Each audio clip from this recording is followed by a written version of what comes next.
Bienvenida, bienvenido a La Tertulia, el programa en el que nos vienen a cotillar las inteligencias artificiales. No vaya a ser que digamos algo que no nos toca. Esta semana grabamos un 22 de junio, plena ola de calor, y aquí solo quedamos dos valientes, porque el resto yo creo se han ido a la piscina. Frankie Carrero, ¿cómo estás, Frankie? Pues muy bien, no puedo estar en la piscina, por desgracia, pero bueno, aquí aguantando el tipo, en Madrid más de 40 grados a la sombra y es lo que toca. Yo creo que es la sensación que se tiene que estar en un data center de estos, en el Colossus o estos sitios. Hará tanto, seguramente será este calor, ¿no? O todavía más. Yo creo que nos estamos acostumbrando a un clima donde los data centers van a arrasarlo todo, así como el consumo de agua, tal y como dirían las malas lenguas, ¿no? Que apocalípticas con esto de la IA. A este paso, de hecho, vamos a tener más frío en un data center que en la calle. Bueno, esa es otra. A lo mejor tenemos que visitar uno. A ver quién nos invita. Señores de Amazon, de SpaceX, bueno, todos, invitarnos a los data centers, que nosotros vamos, grabamos ahí unas cositas y vemos qué temperatura hace y lo venimos a contar. Así que nada, bueno, echamos de menos a Lu y a Javi, que estarán, bueno, la próxima semana seguramente ya se une, esta semana de vacaciones, que disfrute alguien mientras pueda. Pero hay mucho que contar, Frankie, en el mundo de la IA. Yo creo que esta semana no tenemos grandes anuncios de modelos, alguna cosita ha habido, pero tenemos muchas otras. Como siempre, el mundo de la IA no para. Tú tienes una cosita que he visto aquí que tiene que ver con una orden ejecutiva. Suena como algo duro. Si uno dice orden ejecutiva, ¿cuál es la primera palabra que le viene en la cabeza? Trump. Eso siempre es así. Es así. Mm. Ahora ya nos han baneado de YouTube, pero es lo que hay. Eh, Esta semana pasada ha Aparte, habido. ¿Perdona? iba a decir, a partir de aquí ya no nos encontréis en YouTube, pero sí en Spotify. Vale, eso está bien. Ha habido esta semana varias noticias que vienen a hacer entender un poco cómo está gobernando Estados Unidos la inteligencia artificial sin un equivalente al AI Act de lo que tenemos en Europa. Porque al final prometían unas cosas y están haciéndolo de una manera un poquito distinta, pero está habiendo un cierto gobierno, por lo menos por algún tipo de vías que se están sacando de la manga. Vamos a comentar y vamos a ver qué es lo que está pasando por allí. Bueno, básicamente, la administración de Trump, como decíamos, está evitando de alguna forma tener una especie de regulación formal, un equivalente al AI Act, al estilo de lo que tenemos en Europa. Y lo que estamos viendo es una forma de gobierno de la inteligencia artificial, que es pues, más ejecutiva, también más flexible, quizá mucho más ligada directamente a lo que es la seguridad nacional. Y bueno, esto es algo de lo que hablábamos en parte la semana pasada, en el último episodio. Ciberseguridad, contratación pública, que también era algo relevante cuando hablábamos de Anthropic y lo que había pasado con Fable. Bueno, pues aquí lo que ocurrió es que básicamente cuando llegó Trump al poder en enero de 2025, publicaron una orden ejecutiva que era algo así como, lo voy a decir directamente en español, removiendo barreras para el liderazgo americano en inteligencia artificial. Y esta orden lo que hacía era tratar de revocar políticas que había sentado Biden en su época y que Trump consideraba que eran barreras para innovar. Y su línea política clara, tan clara como seguramente ambigua, era sostener el liderazgo global de Estados Unidos en inteligencia artificial, reducir obstáculos y reforzar la competitividad. Vamos, no dice mucho, pero como veremos, en el fondo, no digo nada y lo digo todo, de alguna manera. Y ahora, el 2 de junio, es decir, hace muy poquitos días, la Casa Blanca, vamos, pocas semanas, la Casa Blanca publicó otra orden ejecutiva, que el título, otra vez castellanizado, es Promoviendo la inteligencia artificial, la innovación y seguridad en la inteligencia artificial avanzada. Y esta orden ya nos mete una capa distinta. Mantiene de alguna forma ese discurso de no frenar la innovación con regulaciones extremas, pesadas, o llamarlas como quieras, pero a la vez sí que empieza a reconocer ya que los modelos avanzados van a plantear nuevas consideraciones de seguridad nacional. Piensa que esto es antes de lo que pasó con Anthropic, de lo que hablábamos la semana pasada. O sea, ya se estaba de alguna forma adelantando. Esto, de todas formas, tampoco fue algo que sacaran de un día para otro. Llegó después de unos cuantos meses de, vamos a decir, de peleas internas dentro de la administración. Firmaron una versión el 21 de mayo y el texto final recortó el plazo de revisión previo a la publicación de 90 a 30 días. Es decir, sí que había cierta prisa, ¿no?, en el momento en el que ya vieron que había que sacarla. Y aquí en esta orden incluyeron 3 piezas que son importantes. Un proceso de benchmarking para evaluar las capacidades de los modelos de IA. Ya hemos hablado aquí del tema del benchmarking muchas veces, hemos dicho que es caprichoso, pero bueno, es la única manera que tenemos de comparar cuando se trata de comparar elementos que son complejos. Si haces benchmarking de 2 empresas, pues no hay seguramente una puntuación, unos criterios muy objetivos, tienes que montarte una manera de poder compararlas entre ellas. Pero claro, el sesgo siempre está. Segunda pieza es un marco voluntario, no sé si poner entre comillas voluntario, pero bueno, un marco para que los desarrolladores de modelos frontera puedan dar acceso seguro al gobierno federal hasta 30 días antes de liberar esos modelos a otros socios de confianza. Y aquí ya empezamos de nuevo a ver cómo revolotea esto alrededor de Anthropic, Mythos, Fable, bueno. Y la creación de no sé cómo ni cómo traducirlo, clearing house. Supongo que será una casa de vigilancia federal de ciberseguridad CENIA en colaboración voluntaria con la industria y operadores de infraestructuras críticas. Bueno, pues 3 elementos que ya empiezan a dar una idea clara de hacia dónde vamos. Dicen que no es un sistema obligatorio y tampoco es una licencia previa, sino es un canal de supervisión voluntario que acerca al gobierno a los laboratorios frontera. Con esto ya lo dejamos claro. Pero como decíamos, poquitos días después, decíamos la semana pasada que Anthropic había tenido que deshabilitar el modelo Fable 5 y también Mythos, que eso se quedó un poquito en segundo plano porque no tenía casi nadie acceso. En este caso, para todos los usuarios, porque habían recibido una directiva al gobierno de Estados Unidos donde se les ordenaba suspender el acceso. Bueno, pues el 19 de junio Reuters recogió que Trump le dijo a Axios, esto siempre es hablar de oídas, pero bueno, al final, cuando el río suena, agua lleva, como se suele decir, que quizá había visto a Anthropic como una amenaza de seguridad nacional una semana antes, pero que ya no lo veía así. O sea, como que se estaban empezando a desdecir de la movida que había ocurrido. También decían, por lo visto, que Amodei había respondido de forma rápida y de forma responsable a la directiva y le preguntaron otra vez por la posibilidad de recurrir de nuevo a estos poderes de emergencia, pues no lo descartó y dijo algo así como: tengo el poder de usar muchas cosas, como siempre, en su línea.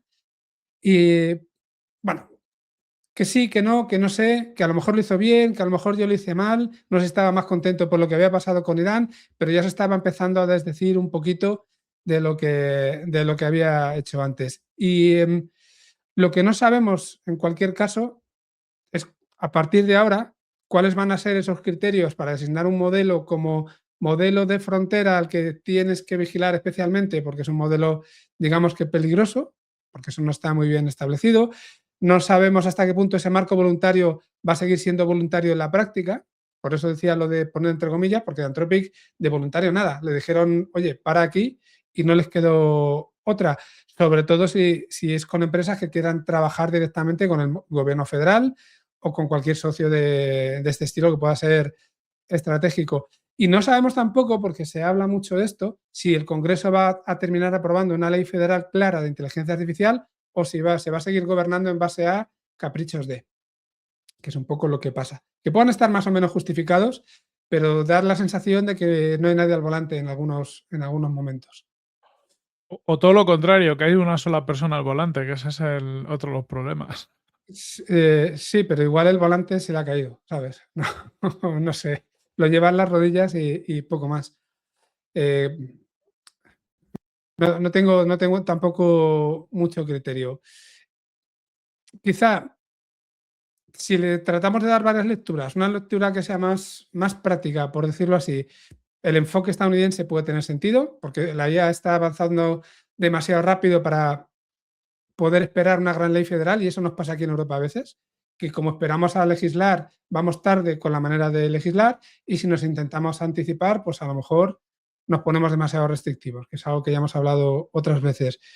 Y si un modelo puede afectar a temas de defensa, a ciberseguridad, o infraestructuras críticas, cualquier tema que sea sensible, pues el gobierno sí es verdad que desde ese punto de vista práctico puede necesitar actuar antes de que se llegue a algún tipo de consenso en el Congreso, ¿no? Se pueda legislar de alguna manera. Es decir, aquí estamos de alguna forma reconociendo la necesidad de velocidad.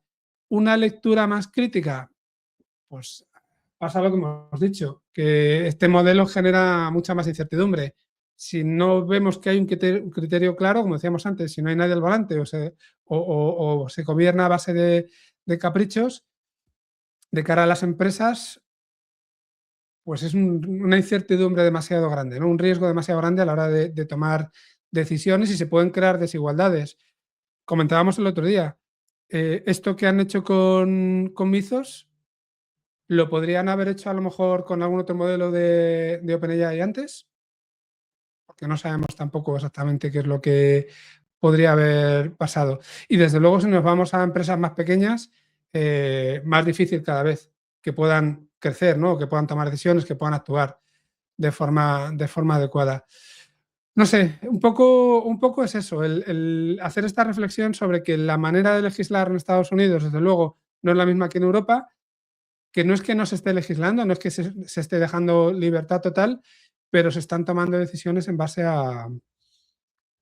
al momento, casi, y no sé si Topuria gana o no en la Casa Blanca.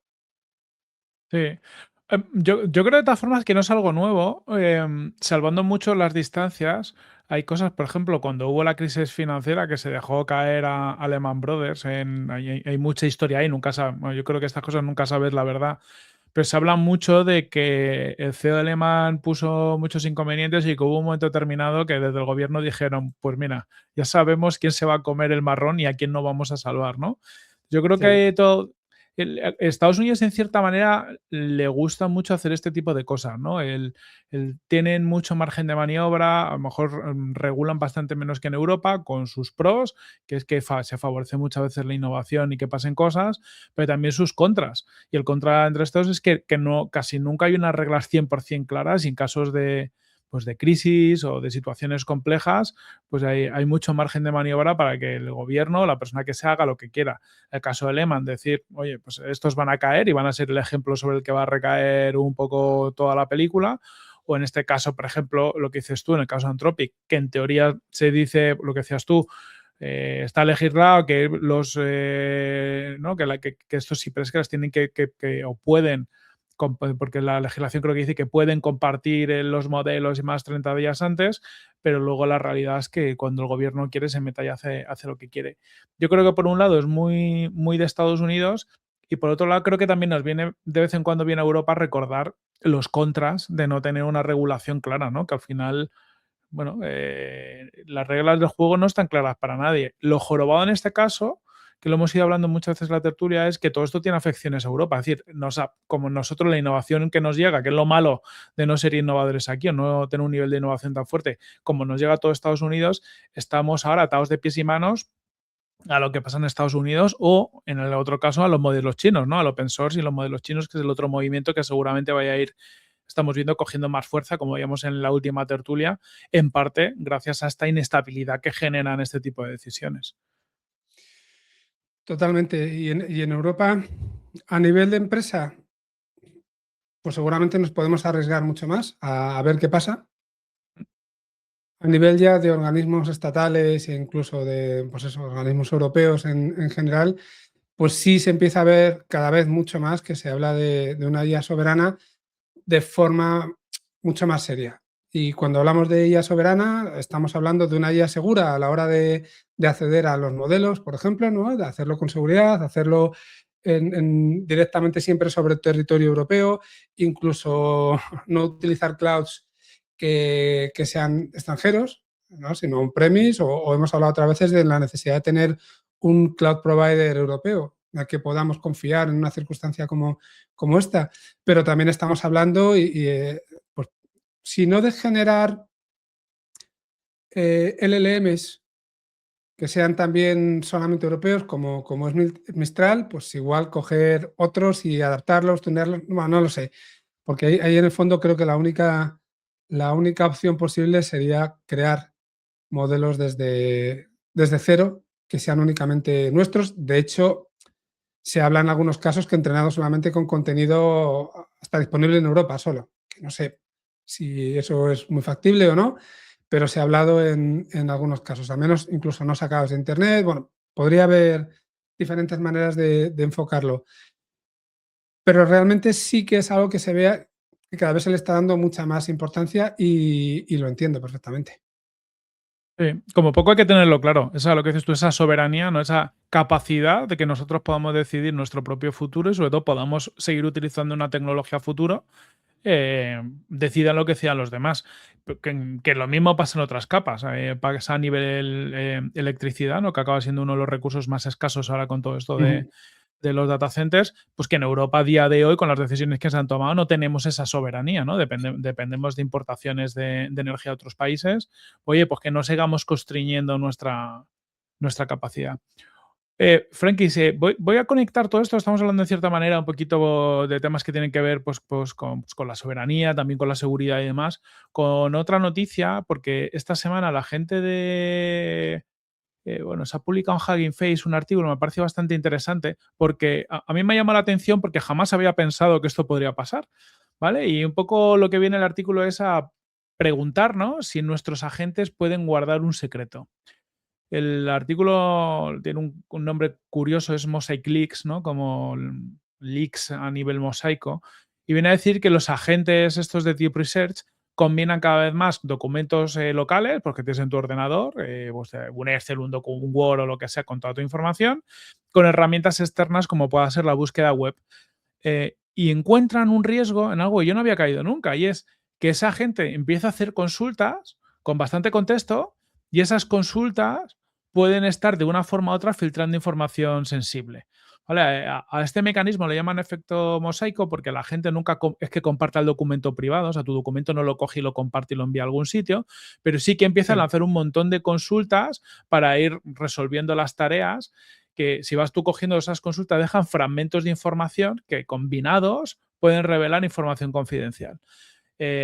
Porque claro, al final cada una de las consultas no es genérica, tiene contexto y ese contexto pues, puede incluir cantidades, puede incluir cifras, puede incluir algún issue que quieras resolver y demás. Entonces al final lo que dicen es que si tú fueras capaz de coger todo ese log acumulado de consultas, podrías inferir información privada de la empresa.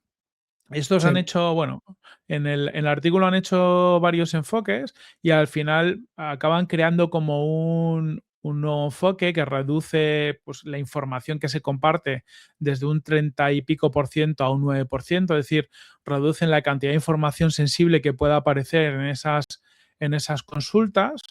Y más allá del enfoque, lo pondremos en la newsletter para quien quiera profundizar, porque que es relevante, pero a mí lo que me traía a la cabeza es, joder, la cantidad de riesgos que nos estamos exponiendo a nivel de fuga de información de los que ni siquiera somos conscientes, porque no tenemos porque no nos hemos tirado 10 años analizando lo que hacen los agentes para determinar cuáles son los cuellos de botella de la seguridad, ¿no? Entonces, a mí es lo que me ha roto la cabeza, decir, ostras, que claro, que esto que nos parece tan bonito de tener un montón de gente buscando cosas, eso deja un rastro. Y quien sigue ese rastro a lo mejor está encontrando pues una preocupación, una debilidad de tu sistema o incluso datos, pues yo qué sé, cifras confidenciales de tu compañía.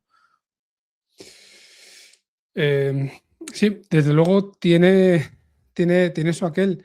Em, claro, al final, cuando utilizamos un sistema tipo Deep Research, que no es un buscador al uso, es otra cosa un poquito más avanzada.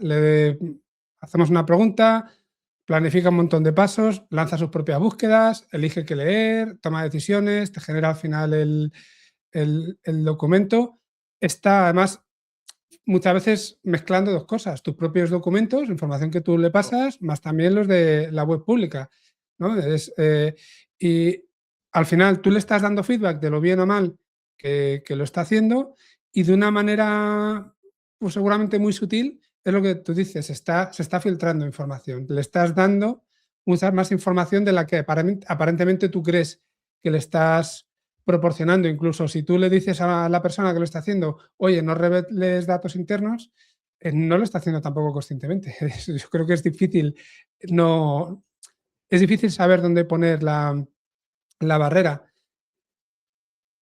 Claro, si estamos entrenándole a la gente, al Deep Research para acertar, le estamos dando un feedback positivo, las consultas son cada vez más ricas y todo eso, pues, no sé, Es que no sé, cuanto... me parece una jugada maestra, que no creo que esté hecha a posta, ¿no? Pero el hecho de verlo y el hecho de buscar lo que está pasando ahí, esa Mm, fuga es una fuga de seguridad, ¿no? De alguna manera, me justo. parece bastante interesante.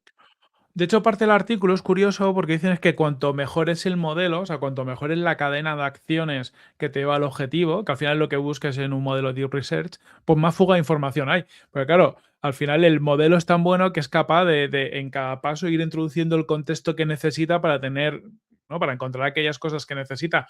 Y si hicieras el log de todas las consultas, pues ahí es donde encontrarías el oro, ¿no? Porque tienes, pues, cuando hablamos de contextos, pues a lo mejor hace una búsqueda, imagínate, en Google, donde tiene una cifra, y esa cifra es que es la cifra importante, es la que a ti te preocupa, porque es, vamos a decir una tontería, tu facturación, o es el nombre de los competidores que te preocupan, o es el nombre de los productos que te preocupan. Yo qué sé, al final cuando vas hilando, y es curioso, ¿no? Cuanto mejor es el modelo de research, si no haces enfoques como el que propone este artículo, mayor es tu fuga de información, y estamos todos tan tranquilos a día de hoy. Totalmente, es como que hacer lo bueno te penaliza Justo. de alguna manera. No lo sé, no sabría qué más decirte en este caso concreto. Simplemente que eso, que hacerle ver a la gente que tiene que tener cuidado con no digo al agente, sino a las personas que tienen que tener cuidado con esto y educarles es bastante difícil por eso, porque le estás diciendo no haga las cosas bien porque eso te penaliza o nos penaliza como Eh, empresa. O sea, yo creo, como el learning que saco es que tenemos una falsa sensación de seguridad con todo lo que estamos utilizando y haciendo, que es normal, porque al final estamos en los albores de toda esta tecnología, pero que cada vez más deberíamos dedicar tiempo y recursos a hacer challenge, ¿no? A los enfoques que seguimos. Como poco, en las organizaciones, sobre todo de cierto tamaño, tiene que haber gente, que imagino que le hay, de riesgos de ciberseguridad y demás, tratando de entender a qué nuevos riesgos nos exponemos para irlos acotando, porque por ahora no es tan peligroso, porque el uso es reducido, pero claro, al ritmo de adopción que vamos, pues nada, en 5 años en muchas organizaciones todo el mundo va a estar usando estos modelos, por lo tanto, la fuga de información que va a haber es muy fuerte. En paralelo, ya hemos hablado en algunos episodios, toda la parte de ciberseguridad es algo a lo que se le está metiendo cada vez más caña porque hay muchos más riesgos. El propio Mizos, ¿no? Que hablábamos antes, creo que salía la noticia también estos días, este fin de semana, como que la NSA de los Estados Unidos ha dicho que ellos jugando con Mizos que les dieron acceso antes de que hubiera este ban y tal, pues que entraron a todos los sistemas críticos de Estados Unidos rápidamente. Pues cuando juntas todo, y dices, estamos llegando a un momento en el tiempo donde esto de la ciberseguridad es preocupante y deberíamos, como poco, pensar, ¿no? O sea, ¿esto que hacemos qué implicaciones tiene? Yo creo que tampoco tiene mucho más, simplemente quería un poco compartirlo y creo que tú No, traes pero se me ahora. ocurre, por ejemplo, a ver, mándame la mierda si no lo ves, ¿eh? Pero en el fondo lo que estamos dando es una serie de metadatos que sin necesidad de llegar piensa, por ejemplo, llamadas de teléfono.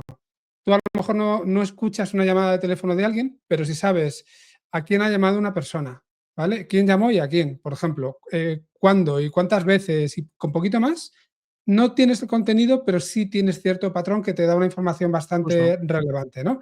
Aquí, por ejemplo, de una empresa que se pone a buscar información, tú puedes saber, un poco por el contexto, si están estudiando adquirir ciertas empresas, ¿vale? Por las búsquedas que están haciendo. Por ejemplo, Si están haciendo un estudio más exhaustivo de ciertos competidores, por ejemplo, o si están pensando en lanzar un producto determinado también, ¿vale? Se me ocurre. Y esa información ya es bastante interesante como para explotarla y poder sacar justo. un contexto rico, ¿no? Son metadatos también, no tienes el contenido o la intención final, pero algo que se aproxima mucho. Eso es. O sea, que nos da patrones, nos da cositas de las que rascar. Muy bien, pues nada, me parece también bastante interesante. Que es chulo. Si quieres, Frankie, creo que tú traías algo más rollo salud también, ¿no? Vamos a ir cambiando hoy. Hoy como decíamos, tenemos temas muy distintos, pero yo creo que bastante apasionantes de muchos casos de uso.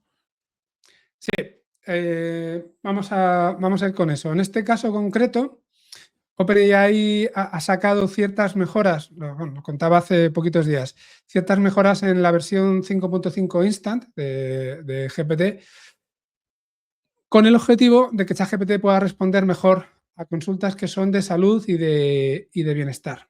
¿Vale? Ujú. Esto se han dado cuenta de que cada vez más personas realizan este tipo de consultas y luego ya van al médico. Evidentemente, yo, bueno, cuando hago una consulta, una pregunta al menos que tiene que ver con temas de salud, siempre te dice, oye, yo no soy médico, tienes que consultar a tu doctor, lo típico. Pero claro, también entiendo por otro lado el que piensen, ya que nos van a preguntar, por lo menos vamos a tratar de que los resultados sean lo mejor posible, para que por lo menos podamos ayudar a la gente que no dé ese paso o que esté confiando demasiado en nosotros. Al final se la están jugando también.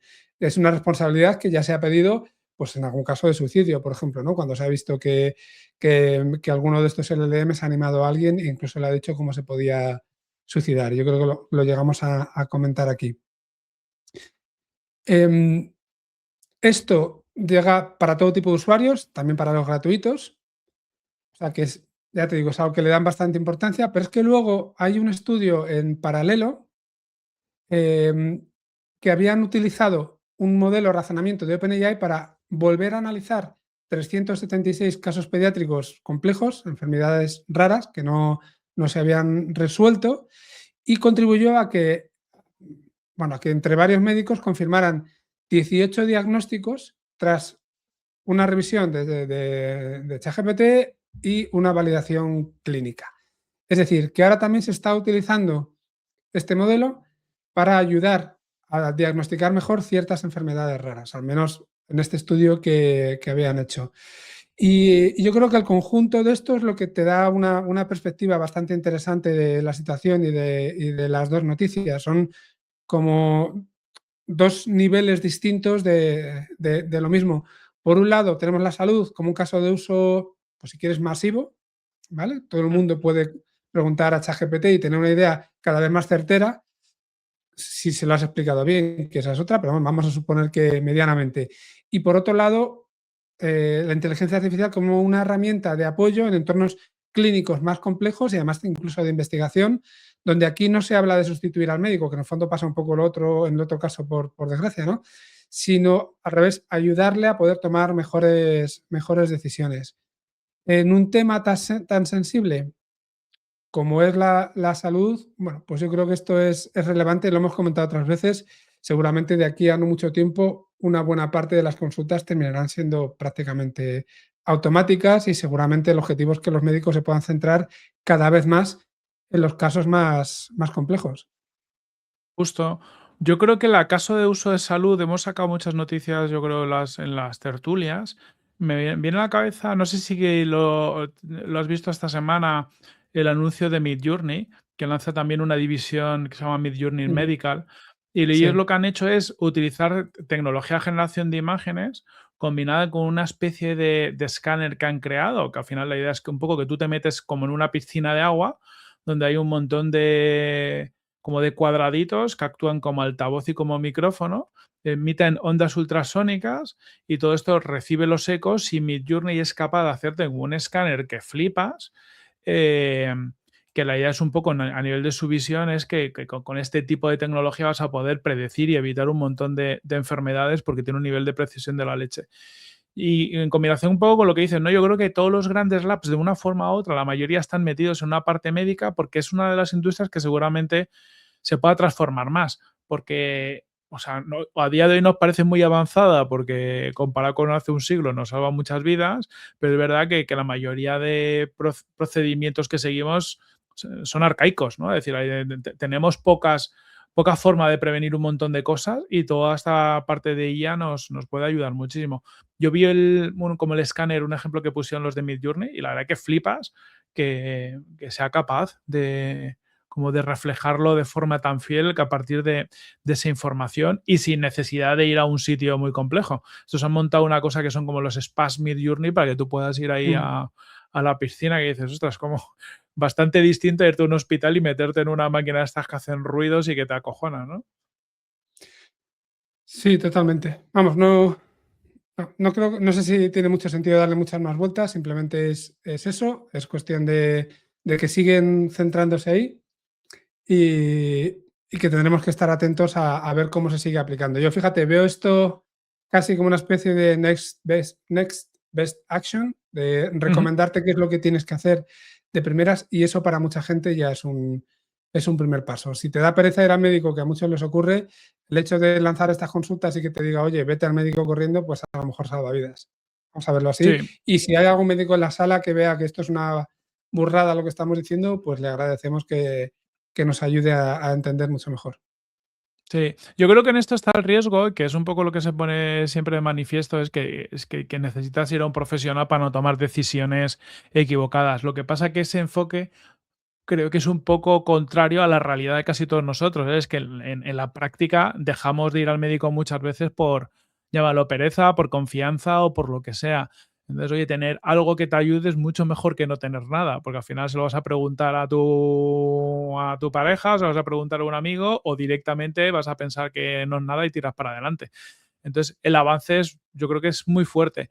Es verdad, lo de siempre, ¿no? Que al final ya está en los riesgos de cada uno a partir de un punto. Si el sistema te dice vete al médico, pues si es grave deberías ir.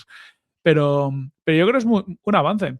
En el sentido, además, no sé si ¿tú cuántas veces has tenido algo? O sea, yo si analizo el porcentaje de veces que he sentido o tenido algo y he ido al médico, habré ido un 5% como mucho. Sí, yo también muy pocas. Y bueno, y siguiendo un poco con la manera, con la línea que estabas sacando ahora, la línea argumental, lo que veníamos haciendo también en los últimos, podemos decir incluso en las últimas décadas, era irnos a Internet a buscar. Em, Que que ahí es era tu igual de alcance. O peligroso sea, o más, porque ahí eras tú el que decidía lo que valía y lo que no. Aquí, por lo menos, se supone que hay algo que tiene un poquito más de conocimiento y criterio, en la mayoría de los casos, para sintetizarte esa información y para darte algo un poquito más aterrizado. O sea, si no lo vas a hacer bien ya desde el principio porque no te vas al médico, y de hecho, si fuéramos al médico cada vez que lo podemos necesitar o que podemos creer que lo necesitamos, si ya están los servicios sanitarios como están a nivel de carga, pues ni te cuento. Sí, saturaríamos más el sistema. Sí, que al final el futuro, o sea, por eso lo hablamos, ¿no? Que en el ámbito de la salud la IA es algo revolucionario, porque nos puede ayudar pues a las personas a tomar mejores decisiones preventivas sobre nuestra salud, nos puede ayudar a tomar mejores decisiones cuando nos pasa algo y nos puede ayudar a los médicos a atender a más gente en menos tiempo y a tomar mejores decisiones. Al final pues bueno, es como un asistente o un conjunto de asistentes que van a ayudar en todo el proceso. Yo creo que el mundo de la salud va a crecer muchísimo, o sea, a nivel industria tiene que crecer muchísimo con todo esto, porque van a pasar más cosas. Es decir, si detectamos cosas que no pasan mucho antes, pues muy seguramente pues, se abra un universo de posibilidades que ahora mismo no estamos viendo, ¿no? De tratamientos preventivos, pero tú ya sabes por qué estás yendo. Bueno, está también toda esta tendencia, ¿no? De longevidad que estamos viviendo, vamos a vivir más años, por lo tanto nos pasan más cosas además. Y de hecho yo creo que lo que son, por ejemplo, en bolsa, las acciones relacionadas con salud en los últimos años han crecido todas un montón. Es decir, bueno, Sí. se ve claramente que es una industria bastante potente a este respecto. Bueno, yo creo que ahora, por lo que he visto, nos querías hablar de una especie de limitador existencial de la IA, ¿no? Sí, hay un Esto qué es? artículo. Mira, es un artículo de NFX, no sé si lo conocéis, NFX como crea mucho contenido pues en un fondo de inversión y ahí está Ana Piñol, por ejemplo, que es una española que comparte cosas muy chulas y tiene una tesis, luego lo pondremos en la newsletter, o sea que suscribirse a la newsletter. Está, como siempre, en las notas del episodio tenéis el enlace, pero tiene una tesis muy chula y que viene a decir que en la primera revolución industrial necesitamos potencia energética, más inteligencia, más acción coordinada y de que la Sí. revolución de la IA necesita exactamente lo mismo, pero solo tenemos la inteligencia. Hay o sea, como que tenemos dos oportunidades por delante que desarrollar. Desde una perspectiva, si lo quieres ver, de oye, ¿cuáles son los tipos de startups o de empresas que podemos construir para que funcionen?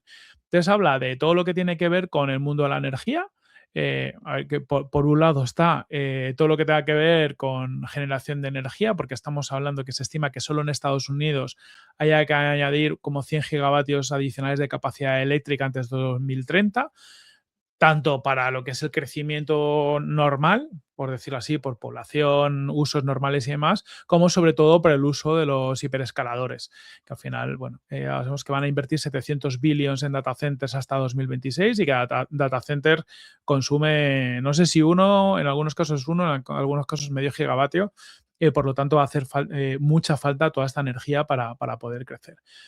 Entonces aquí analizan como tres, solo en la parte de energía, tres capas de oportunidad. Por un lado, en el corto plazo, software para mejorar la eficiencia de la red, es decir, mientras no tenemos más energía, pues necesitaremos ser mucho más eficientes. Y aquí parece, yo no me sabía este dato, pero dicen que la red eléctrica opera solo el 50% de su capacidad durante la mayor parte del año.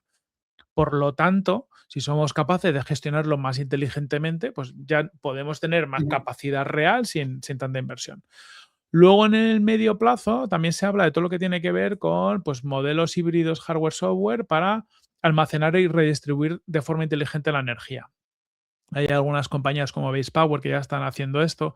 Yo en su día escuché, pues eso, pues lo que son, por ejemplo, montar toda la parte de baterías para almacenamiento energético y también hay proyectos por ahí tan físicos como pueda ser el tener, imagínate, un gran embalse que almacene energía. ¿Cómo almacena energía? Pues cuando tienes capacidad eléctrica sobrante, subes el agua de abajo arriba, te tienes, imagínate, dos pantanos conectados y cuando te hace falta energía, abres compuertas y generas electricidad, ¿no? Hay grandes proyectos de este tipo y son el tipo de cosas como que tenemos que plantearnos, ¿no? ¿Cómo podemos almacenar y gestionar mejor el uso de energía de una forma más eficiente? Y luego, en largo plazo, pues todo lo que tiene que ver con reactores modulares. En Estados Unidos hay mucho movimiento en esta línea. Hay muchas startups de generación de reactores modulares, pequeños reactores nucleares, que encima algunos se pueden hasta mover, van en pequeños camiones, geotermia avanzada y fusión nuclear. Entonces, en todas estas líneas dan ejemplos de compañías que están haciendo cosas chulas y que también inspiran pues, el tipo de startups que lo pueden petar o tipo de compañías que lo pueden petar más allá de lo que estamos acostumbrados en la última década, que era más software. Y luego, la otra parte, ¿no? Que sería un poco más toda la parte que tiene que ver con acción física, y eso habla mucho del physical AI, ¿no? De toda la parte esta de cómo la IA va a llegar al mundo físico, tanto con robots, y hablan de todo lo que tiene que ver con la infraestructura horizontal, pues infraestructura para entrenar robots, datos sintéticos, gemelos digitales y demás, como también el cómo dominar el stack completo eh, pues eso, ¿no? Robot físico, más entorno físico acotado, más el cerebro que lo regule, es decir, cómo crear al final toda una infraestructura de robot completo que da servicio a una industria o en general. Esto tiene mucho que ver, no sé si viste la noticia, creo que fue la semana pasada, la gente de los chicos de Tecker, que son una startup española de Barcelona, levantaron si fueron 30, 40 millones, levantaron una cantidad de dinero bastante potente y ellos son, pues al final, una startup centrada en la parte robótica, ¿no? Que están creando robots industriales, están invertidos por Zara, ahora por el LVMH y este tipo de compañías. Y luego hablan también un poco de materiales, ¿no? Que al final todo esto va a requerir, desde un punto de vista muy físico, un montón de materiales. Y volvemos, en cierta manera, casi a la esencia de todo. Es decir, evoluciona todo, pero seguirá haciendo falta acero, seguirá haciendo falta, por lo que hablábamos antes, a lo mejor carbón en centrales térmicas porque no damos abasto con todo. Va a haber muchas oportunidades en minería, pues esto, los materiales raros, no sé cómo se llaman, no son materiales raros, es, bueno, pues Sí, sí, elementos de este tipo que no son tan comunes y que muchos de ellos están en China además. Entonces, bueno, que todos estos elementos más físicos que son limitadores de la industria, pues van a estar en auge y nos dan un montón de oportunidades que a lo mejor no nos estamos fijando porque estamos viendo solo la batalla pues, de OpenAI con Anthropic y con XAI, pero hay mucho, mucho que hacer.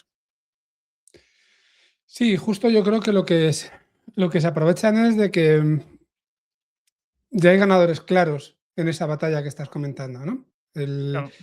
Ya tenemos los players principales que, salvo sorpresa, van a dominar todo esto. Se podrá caer alguno o no, pero básicamente son los que se están comiendo todo el mercado.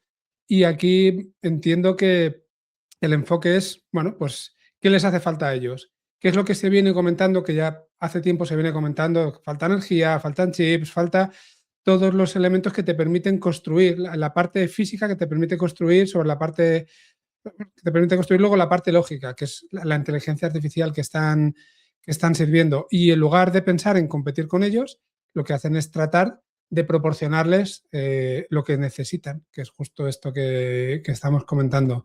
Eso tiene todo el sentido. Por otro lado, es un venture capital que está defendiendo su propia cartera, ¿no? Hombre, claro que sí, sí, sí. Esto aquí siempre todo tiene sus matices. Aquí todo el mundo está contando su película.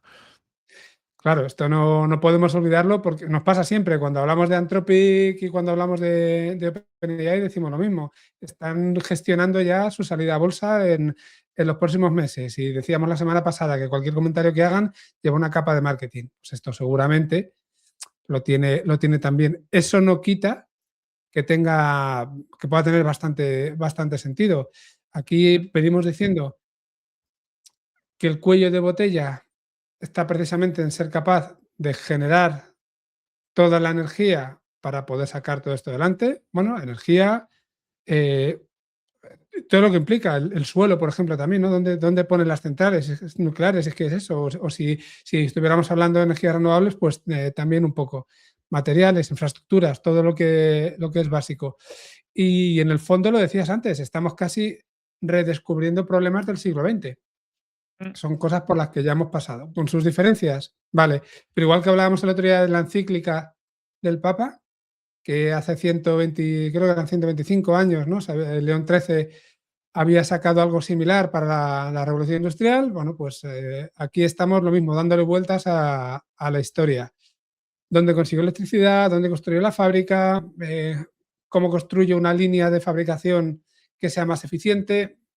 ¿Cuánto material necesito? Pues son las mismas preguntas casi que nos estamos haciendo ahora, pero un poquito actualizadas, ¿no? No hay mucho más. Y, y me voy a repetir, porque es que al final me lleva a lo mismo. Lo que esta gente está diciendo es, no voy a tratar de competir con OpenAI, voy a tratar de competir con los que le dan las materias primas a OpenAI. Yo es con lo que me quedo. Justo. A mí lo que me gusta de estas cosas, o sea, dos cosas. Muy de acuerdo que decías que al final todo es marketing y todo tiene sus intereses. Personalmente me gustan mucho las tesis de los fondos de inversión, porque alguna vez hemos compartido alguna de Andrés Horowitz también, porque Ujú. como poco, para mí tiene una parte de apuesta que es, aunque están defendiendo sus startups, están defendiendo cuál es el discurso mental que ellos mismos se han vendido a ellos mismos para hacer esas inversiones.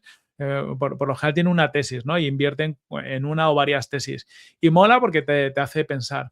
Y la última parte de lo que decías un poco, ¿no? Que al final es, pues eso, ¿no? Es invertir en las materias primas y demás. A mí me está pasando últimamente que cuando te lo cuentan lo ves muy obvio, pero antes de que te lo cuenten no caes. Por ejemplo, hay un inversor, ahora está buscando, a ver si lo encuentro, luego os lo digo, pero que se habla mucho de él en Twitter estas últimas semanas, porque él montó como un fondo de inversión y todo lo que ha invertido los últimos 2, 3 años han sido pues en compañías proveedoras de todos los hiperescaladores, pues oye, pues de data center, pero el que fabrica los chips, el que fabrica no sé qué, o sea, así va tirando para atrás y parece ser bueno, que ha tenido unos rendimientos brutales. Y va mucho en esta línea, ¿no? De cuando está Ya, pasando algo, hay gente que es capaz de hacerse las preguntas adecuadas, que es, vale, ¿y esto de dónde viene? ¿Y qué necesita? ¿No? Y, o sea, porque si tú vas rascando para atrás, acabas encontrando cuáles son pues, los principales ganadores, más allá de los obvios. Y a mí me gusta repetírmelo, pero luego nunca soy capaz de adelantarme cuando pasa algo, pero tengo la esperanza que algún día verlas venir, ¿no? Que yo creo que parte de la gracia es entender esas derivadas de segundo y tercer orden que te hacen entender cómo pasan las cosas. seguramente. Y lo que estaba pensando también mientras hablabas es, estamos hablando de startups y cuando hablamos de energía, la velocidad no es la misma. No es lo mismo construir una app, y más con los tiempos que tenemos ahora, que construir una central eléctrica, Claro, sea del tipo que sea. Estamos jugando a unos tiempos en los que el concepto de startup ya yo creo que es distinto. justo. Aparte, lo que pasa con esto, muchas veces o cuando se habla, ¿no? Que la economía es cíclica. y muchas industrias son cíclicas, tiene mucho que ver con esto, con los timings.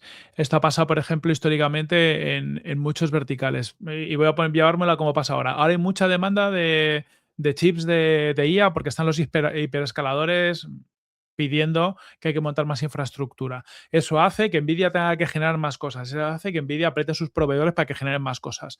Y eso hace que alguien esté montando fábricas de cosas que ni se nos ocurren que hacen falta para todo este proceso.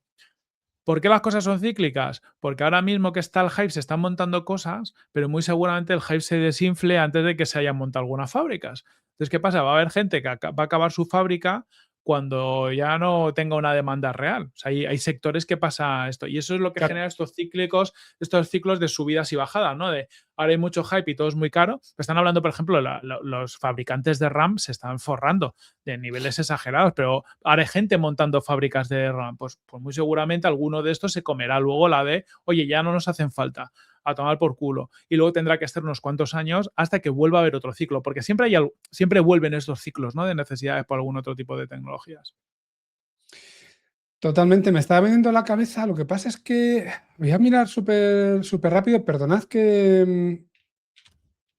Em, perdonad que teclee y que se escuche, pero había una noticia, creo que era la semana pasada, de AMD, que sacaban un Sacó nuevo chip. un cacharrito así, Lo que tienes sacó localizado. no tengo localizado, pero me acuerdo que presentaron como, pues, como una cajita muy pequeñita. Yo creo que era Eso un es. chip, eso es, que tenía muy buena pinta. Yo creo que era para uso incluso en casa, ¿no? Algo así. Sí, efectivamente. Espérate, creo que lo he localizado. Básicamente, AMD resucita discretamente la arquitectura Zen Plus de hace 7 años con nuevos procesadores para portátiles. No, no es esto. No es esto. No. Espérate, es nuevos detalles de ACE. Y esto, si no, un momentito, porque lo tengo ya localizado. Perdonad los que estéis, bueno, los que nos estéis viendo, os pedimos perdón por tener que vernos. Y los que nos estéis escuchando por teneros aquí parados. Eh, no lo encuentro ahora mismo. Pero sí, básicamente es lo que decías. Ya, Estoy buscando yo ya también. Pero sí que ahora estamos viviendo, pues, como un poco esta batalla también de muchos players de encontrar enfoques alternativos, ¿no? Y en el caso de AMD que le puedan resucitar o pegar un impulso fuerte, porque también al final están vendiendo más, lo que pasa que, claro, no están vendiendo al nivel de Nvidia. básicamente, si no recuerdo mal, y no sé si has llegado a decirlo tú antes, pero creo que con esa cajita el objetivo era realmente poder ejecutar eh, LLMs de muchos billones de parámetros de una manera sencilla. Además tenían como memoria compartida también, no recuerdo el detalle, pero bueno, al final se está abriendo un poco el ámbito, ya no solamente Nvidia, y lo que decimos antes, se están buscando maneras alternativas de dar soluciones a lo que al final soporta la inteligencia artificial, que es el objetivo, ¿no? A toda la parte del hardware, toda la parte de la energía, dado que la inteligencia, y lo hemos comentado aquí muchas veces, si nos quedáramos con los LLMs que tenemos al día de hoy, nos darían para mucho ya. Sí, Lo que falta es lo otro. Y si no vamos a automatizar el 100% de los trabajos es porque no tenemos capacidad física de llegar a hacerlo. eso es. Creo que era Darío Amodei, que le hicieron una entrevista hace poco, y uno de los puntos que decía, ¿no? Que si todo el mundo está automatizando el 90% del trabajo, pero que lo fascinante va a venir cuando automaticemos el 10% restante, ¿no? Él vuelve con su rollo. No sé por qué, pero me ha venido a la cabeza de lo que has dicho. Tú tenías otra noticia también, Frankie, algo que tiene que ver con CEOs mundiales. Sí. Volvemos un poquito, si queréis, a geopolítica, que últimamente está que arde la cosa. Y el 17 de junio, que era el último día del G7 en Francia, pues se hicieron un almuerzo de trabajo titulado algo así como asegurando la adopción de inteligencia artificial segura, rápida y eficiente. Y decía, bueno, vi una noticia en Axios y decía también el Ministerio de Exteriores de Japón, que duró unos 110 minutos aproximadamente, con jefes de Estado del G7 que tenían alrededor una docena digamos, directivos, ejecutivos tecnológicos. Por parte de Estados Unidos, además de Trump, estuvieron el secretario del Tesoro, que es Bessent, también el de Comercio y Rubio, que es el de Estado. Y dentro del sector tecnológico, confirmados de alguna manera por algunos medios en la cobertura después del evento, por la CNBC, por ejemplo, estuvieron Sam Altman, Darío Amodei, Demis Hassabis y Mark Benioff, por ejemplo, Alexander Wang, que es de Meta, algunos de laboratorios de Japón también, de la India, incluso de Italia. Pues como mínimo teníamos ahí a la vez a Altman, a Modey y a Hassabis, lo cual ya es bastante interesante. Y aquí, claro, hablas de oídas, ¿no? Pero había ciertas fuentes que venían a decir que, por ejemplo, Amodei y Hassabis pidieron una coalición de inteligencia artificial liderada por Estados Unidos para fijar reglas y estándares internacionales, y que Altman pidió un foro internacional para estándares de testing y análisis de riesgos, y que el primer ministro canadiense, que también han andado por ahí, aceptó que Estados Unidos podría liderar esa coalición. Bueno, estos nunca se van a poner a nada realmente. Amodei decía también que la cooperación tenía que dar acceso estructurado a modelos frontera, ¿qué más? ¿No? Con todo lo que le está pasando a él ahora, pero también hablaba de comercio de chips y componentes que excluya a China. Y también cooperación frente a riesgos de ciber, bioterrorismo y de inteligencia.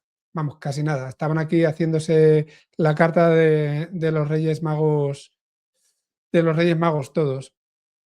Decía Altman que el futuro de la tecnología debe moldearse por las personas y las instituciones democráticas, no solo por las empresas que construyen los sistemas más capaces, y recordó que OpenAI es una empresa estadounidense sujeta a las leyes de Estados Unidos, y Macron, por su parte, dijo que, bueno, calificó de buena la toma de conciencia sobre el peligro de los modelos frontera, pero criticó la medida contra Anthropic como una reacción estrictamente nacionalista. Perdonad que esté leyendo tanto, repito, hablamos de oídas, pero son un montón de cosas. Ahí cada uno, ya digo, cada loco con su tema, cada uno con su libro y pidiendo cosas distintas.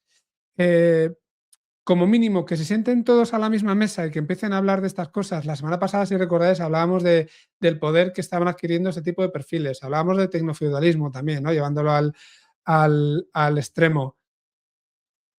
¿Cómo lo ves tú? A mí me parece lo que has dicho tú, que al final hay que ir cada uno loco tira por su tema. Lo que sí que hace falta, lo que pasa es que es un imposible, sería un alineamiento un poco más global de cosas, ¿no? Porque, por ejemplo, dice Amodei, oye, impedir el acceso a China, ¿no? Pues, ¿por qué? O sea, yo creo que Claro. justamente estamos en un momento en el tiempo donde deberíamos tener más conversaciones globales. La tecnología se distribuye muy rápidamente. En China tiene sus modelos también bastante avanzados. A lo mejor todavía no a la altura de los de Anthropic, pero bueno, tiene muchos modelos open source que ya veíamos el otro día que se están usando tanto más que los modelos americanos, y creo que merece la pena empezar a tener este tipo de conversaciones globales, y meterle sentido común a todo esto, ¿vale? Porque si no, a ver, corremos riesgos de acabar en una guerra, porque estos temas geopolíticos acaban en situaciones un poco complicadas. Eh, Oye, demos acceso a todos los países de una forma coherente, consigamos un desarrollo y que esto mejore la sociedad para todos los países a ser posible, y pongámonos de acuerdo en las cosas básicas. Yo, eso por un lado, y por otro lado, yo no sé en cuanto a estos encuentros, cuánto, lo que decíamos antes, cuánto es marketing, cuánto es cuento, cuánto hay de realidad, cuánto es de cada uno está contando su movida. Sí, me parece además relevante que en el fondo casi que se están poniendo al mismo nivel. Yo creo que antes estaba mucho más claro que los gobiernos estaban por encima de las empresas, y aquí ya se empieza a ver que los gobiernos, bueno, pues escuchan a las empresas no por deferencia, sino que de alguna forma hay un pequeño cambio, pequeño o grande, no sé, pero un cambio de estatus donde estas empresas ya no son un simple proveedor de software, sino que están gestionando y tomando decisiones sobre capacidades que son completamente estratégicas. Estamos hablando de que la seguridad nacional depende cada vez más de este tipo de players, ¿no? De las herramientas que nos están dando. Entonces, claro, tienen que tenerlos cerca, les empiezan a dar competencia. Yo creo que es como ten a tu enemigo, ¿cómo es? Ten a tus amigos cerca, pero a tus enemigos todavía más, ¿no? Tampoco digo que sean enemigos, pero en un momento determinado sí. Y cuando nos ponemos volviendo a lo de antes, en los países europeos, con más razón todavía. Acércatelos para que no te dejen con el culo al aire si en un momento determinado ocurre algo. Sí, sí. Lo has dicho tú, aparte lo hablamos el otro día también. Es peligroso el desbalanceo de poder que van teniendo países versus empresas e individuos. Pero bueno, yo creo que es signo de nuestros tiempos que hasta en hasta los gobiernos son individuos, ¿no? Al final hablamos al principio de Trump y también es lo mismo. Ya no sabes cuánto es el gobierno, cuántos son los, bueno, por mis cojones morenos de una persona en concreto. Y casi es la política, geopolítica internacional ahora, ¿no? A ver quién tiene las narices más gordas. Eso Pero es. poco más que No, aportar aquí. sí, nos va a dar tiempo a hablar de 6 noticias esta vez, cosa que hacía muchísimo que no ocurría. Y tienes tú una sobre Jan LeCun, que hacía algún tiempo que no se pasaba por aquí. Justo, yo al final siempre que el LeCun abre la boca es para meterse con Elon, entonces merece la pena hacer un poquito de marujeo. Y básicamente en esta ocasión LeCun, no sé si la audiencia no lo recuerda, LeCun fue el científico jefe de toda la parte IA de Meta durante muchos años. Ha tenido muchas trifulcas con Elon en Twitter por distintos motivos, por un lado políticos y por otro lado en temas de IA. Y esta semana, pues debía estar aburrido en su casa y LeCun básicamente dijo que XAI es un fracaso y declaró que no espera que pueda competir con OpenAI y con Anthropic en la frontera de la IA ni de coña. Básicamente aboga a que todos los 11 cofundadores de XAI se han ido a la compañía, solo queda el señor Elon, que ahora ha sido integrado en SpaceX, entonces tampoco queda muy claro el encaje de piezas. Y que además que ahora lo único que puede hacer XAI a nivel de IA es alquilar su infraestructura, que lo que tiene muy chulo es el Colossus, esta infraestructura tecnológica que tiene alquilada en parte a la gente de Anthropic, pero que más allá de ahí que no puede competir a nivel de modelos. Eh, y seguía un poco LeCun con algo que sale de vez en cuando en la tertulia, pero bueno, es algo que estamos pendientes todos. Y básicamente LeCun dice que los servicios de IA cuestan más que los laboratorios pueden cobrar y que la diferencia evidentemente se está cubriendo con dinero de los inversores. Los precios suben, pero el coste de operarlos baja, aunque no con suficiente rapidez. Entonces, claro, que en cuanto se acabe la financiación o ahora salgan a bolsa todos y llega a un punto donde también cuando estás en una bolsa pública, pues tu capacidad de estar pidiendo continuamente dinero se ve limitada. Es decir, puedes pedir grandes cantidades de dinero de primeras en la salida a bolsa, pero bueno, luego si estás pidiendo dinero cada 6 meses, pues también la confianza de los inversores se puede ver un poco doblegada. Pues que en este punto tiene que haber cambios. Es verdad que incluso el propio Sam Altman hace unos días decía que los costes de la IA son un enorme problema. Entonces, un poco, seguimos en algo que hemos comentado últimamente, que parece que al final los costes de la IA más pronto que tarde van a llegar a las empresas. En este momento, pues habrá que replantearse cosas y hay muchas empresas, y también hemos hablado, que ya están recortando el uso interno de la IA porque al final los presupuestos se suben mucho y porque hay un cierto descontrol. Si esto sube todavía más, evidentemente va a afectar al uso que hacemos, sobre todo de determinados modelos y al uso de los modelos open source, que crecerá su importancia o uso de modelos locales. Pero también en el fondo eso impactaría en el crecimiento pues, de los Anthropic y OpenAI, que al final están creciendo mucho porque están acaparando. Bueno, al final, si vende droga muy barata, pues todo el mundo te compra la droga. ¿Qué pasa cuando duplicas o triplicas precios y la gente deja de comprártela al mismo ritmo? ¿Cómo afecta eso a sus crecimientos y cómo afecta sobre todo a la viabilidad de un negocio que a día de hoy no parece viable por números, a corto, lo que parece viable es por el crecimiento que está teniendo? Pero claro, hay que ver si llegamos ahí. Sí, es lo de siempre. Y fíjate que lo venimos hablando casi en todas las noticias. Aquí cada uno pues está viendo con su libro, básicamente. Jan LeCun, a quien le tengo un enorme respeto y con él coincido muchísimas veces, habla de fracaso aquí de XAI. Es verdad que, por ejemplo, según leía, registraron en el primer trimestre una pérdida operativa de 2.500 millones, ¿vale? Que es Mm. está bastante bien. Pero por otro lado, ahora están alquilando los data centers Colossus que tienen ellos en Memphis, están alquilando el cómputo, entre otros, a Google y a Anthropic. Ujú. A lo mejor lo que es esa parte de IA no les está yendo tan bien, pero igual el negocio está en otro lado, que tampoco sería la primera vez que lo comentamos.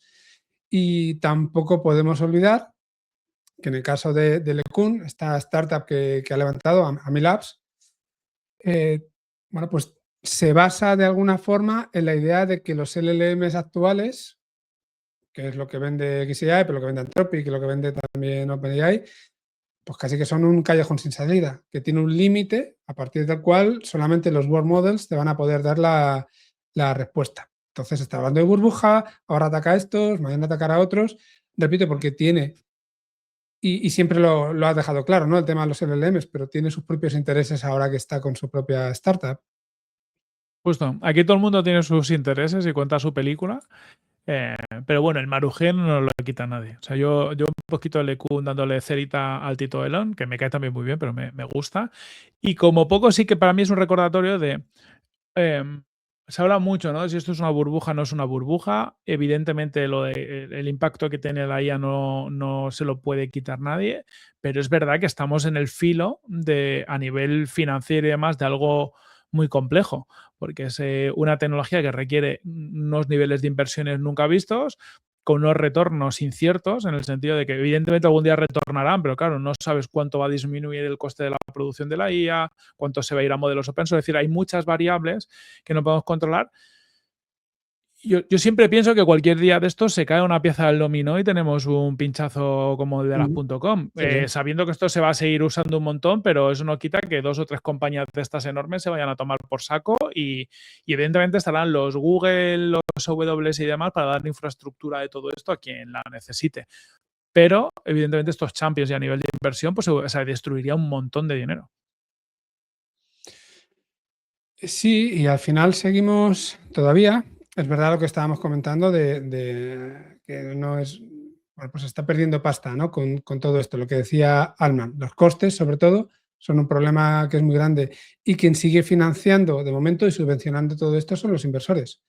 Y Eso es. ahora con las IPOs decíamos, se va a seguir subvencionando, pero seguramente les van a empezar a pedir más explicaciones de a ver qué pasa con los costes. En los últimos meses, pues todos han ido endureciendo y restringiendo más las condiciones de uso, ¿no? En cuanto al acceso a los tokens, o bien limitándolo más, o bien redireccionándote a modelos que son más sencillos y nos están preparando para un punto donde seguramente no es que vayamos a tener escasez de ella, como antes, sino que va a ser tan cara que nosotros mismos vamos a tener que utilizar al menos ese tipo de modelo frontera. Otra cosa, volvemos a lo de antes, son modelos que puedas ejecutar en tu ordenador o en cualquier caso en on-premise, en servidores que sean compartidos. Ese es otro tema al que seguramente tendremos que ir. Eso es. Al final hay un tema de todo esto de calentón de mercado. Mira, esta semana justo más hablaba de que, por ejemplo, en el caso de Nvidia, que es uno de los grandes players de la IA, que Nvidia, recordemos, en los últimos años, no me acuerdo en cuánto tiempo, pero menos de 3 4 años ha hecho un más de por 10 en su valoración bursátil. Pero curiosamente, justo estos últimos meses, su forward pair, o sea, lo que es eh, el ratio de precio versus beneficios que está teniendo está bajando drásticamente. O sea, viene de 46, creo que fue año pasado, a 20 y pico, a 20 y pocos. Un ratio forward pair de 20, pues ya se asemeja al de muchas acciones americanas, ¿sabes? Muchas acciones del mercado continuo normal. Al final es un ratio bastante más normal, que es cotizar a 20 y pico veces beneficios. Curiosamente, Nvidia, por decirlo así, está bajando este ratio. Básicamente el mercado la está valorando bastante menos, cuando está pues, siendo yo creo que la acción, si no la bolsa americana, una de las top 3 que más beneficios está generando y está reinvirtiendo en todo este circo. Y mientras tanto, pues eso, pues tienes un SpaceX, ¿no? Que es la bolsa. Pues si calcularas el ratio, claro, como no tienen beneficios, no puedes calcularlo, sería un ratio infinito. Pero el mercado está como sobreinvirtiendo en estas apuestas y está dejando de invertir en cosas que incluso relacionadas con la IA parece que tienen mucho más sentido. Entonces, bueno, hay que entendamos que en el mercado hay un calentón importante y que eso no nos deja ver incluso oportunidades obvias, como puede ser el caso de Nvidia ahora, que bueno, no es una recomendación de inversión, pero pero yo qué sé, yo por ejemplo que invierto algo en bolsa, pues te lo piensas, ahora dices, ostras, vuelve a estar unos niveles ratio precio-beneficio bastante aceptables, sabiendo además que si la fiesta sigue sonando, pues ellos van a ser los principales ganadores. Totalmente. Voy a cerrar, si te parece. He conseguido recuperar la noticia esta de AMD, que me había entrado el toque que tengo siempre. Y efectivamente, la noticia es que han creado un pequeño PC que sobre todo utilizan el procesador Ryzen AI, que llaman ellos, ¿no? Con 128 GB de memoria unificada entre CPU, GPU y NPU, y que permite modelos de hasta 200 billones de parámetros, ¿no? Ejecutar localmente modelos de hasta 200 billones de parámetros, que ya son modelos de los grandes, de los potentes. Y básicamente tener tus propios modelos en el bolsillo, casi, por decirlo así. Eso es lo que les daba la diferencia. Recuerda que hace nada NVIDIA estaba hablando también de conceptos similares, de ordenadores adaptados precisamente con sus propios chips, adaptados para ejecutar los agentes de manera local, y vamos todos en el mismo sentido. Bueno, vamos, ya nos gustaría ir dentro de eso. Quiero decir que van estas empresas en el mismo sentido, a ahorrar esos costes de inferencia de los modelos por las limitaciones que venimos comentando durante todo el capítulo. Sí, muy seguramente lo he dicho, en 2-3 años el panorama va a ser muy distinto, ¿no? De lo que se ejecuta dónde. Seguiremos de cerca, lo iremos compartiendo por aquí. Frankie, yo creo que acabamos ya. Hemos revisado bastantes noticias, yo creo que ha sido intensito. Bastante, bastante. Nos hemos pasado 5 minutillos, 6 minutillos, pero mira, hoy por lo menos ha dado un poquitín más de juego. Hemos contado muchas cosas, muchas más están en la newsletter. Suscribiros, está el enlace en la descripción del episodio. Y cerramos con una frutita, ¿vale? Para ver si nos seguís. El quien llega hasta el final y ponga la frutita, le daremos muchas gracias. Que la ponga en los comentarios. Yo, Frankie, me tomo la libertad de decir sandía porque tengo mucho calor y una sandía bien fresquita con este calor sienta muy bien. Me parece genial. La sandía siempre, bueno, siempre no, en verano sienta bien. En invierno no me comería una sandía ni de lejos. Y has dicho que hemos tratado más noticias, es verdad, no mejor. La semana que viene esperemos que sea mejor porque estará Lu, entonces será menos noticias porque al final a 3 hablando pues no nos da para tanto, pero las podremos despedazar muchísimo mejor que lo hemos podido Eso hacer es. hoy entre tú y yo. Ahí podemos, punto de equilibrio, a veces a más, a veces menos, a veces más profundidad, pero hay de todo en la tertulia del Señor. Así que nada, de los que nos estáis escuchando, muchas gracias por llegar hasta aquí, compartirlo con vuestros amigos, suscribiros a la newsletter y hasta la próxima semana. Un fuerte abrazo. Un abrazo, hasta luego.